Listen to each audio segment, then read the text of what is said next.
দুর্নীতি করে যারা রাষ্ট্রের ক্ষতি করেছেন তাদের ছাড় দেয়া হবে না বলে জানালেন দুদকের নতুন চেয়ারম্যান ডক্টর মোহাম্মদ আব্দুল মোমেন।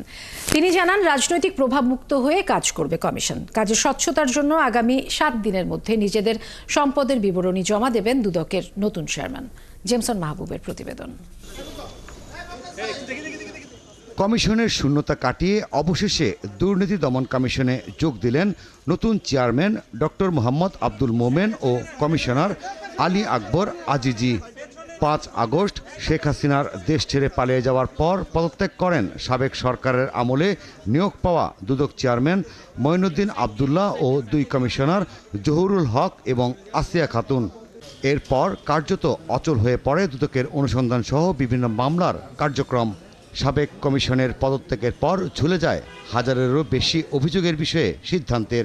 সেই শূন্যতা কাটিয়ে বুধবার দুদকে যোগ দিলেন নতুন চেয়ারম্যান ও একজন কমিশনার।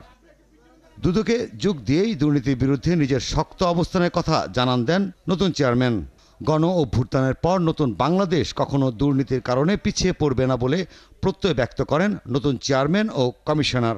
আমরা যেসব বিষয়ে বড় ধরনের দুর্নীতি হয়েছে, যেসব বিষয়ে রাষ্ট্র বিশেষভাবে ক্ষতিগ্রস্ত হয়েছে এবং যারা এই কাজগুলি করেছেন তারা যাতে শেষ পর্যন্ত ছাড় না পান, আমরা চেষ্টা করব সেই কাজটা যাতে আমরা সঠিকভাবে, ন্যায়পরায়ণভাবে, যথাযথ তদন্তের মাধ্যমে সমাপ্ত করতে পারি। ছোট থেকে শুরু করে বৃহৎ আকার পর্যন্ত যে কোনো দুর্নীতি, যেটা সুনীতি নয় সেটাই দুর্নীতি।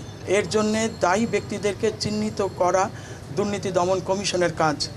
নতুন কমিশনকে সবার আগে নিজের সম্পদের হিসেব দাখিল করার আহ্বান জানিয়েছে টিআইবি। এই বিষয়ে প্রশ্নের জবাবে দুদক চেয়ারম্যান বলেন, আগামী 7 দিনের মধ্যে নতুন কমিশন নিজেদের সম্পদ বিবরণী দাখিল করবে।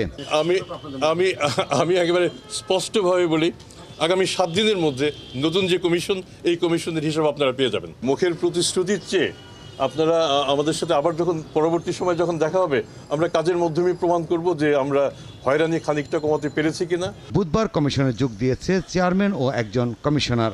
বিদেশ থেকে দেশে ফিরে যোগ দেবেন আরেক কমিশনার, অবসরপ্রাপ্ত সেনা কর্মকর্তা হাফিজ আহসান ফরিদ।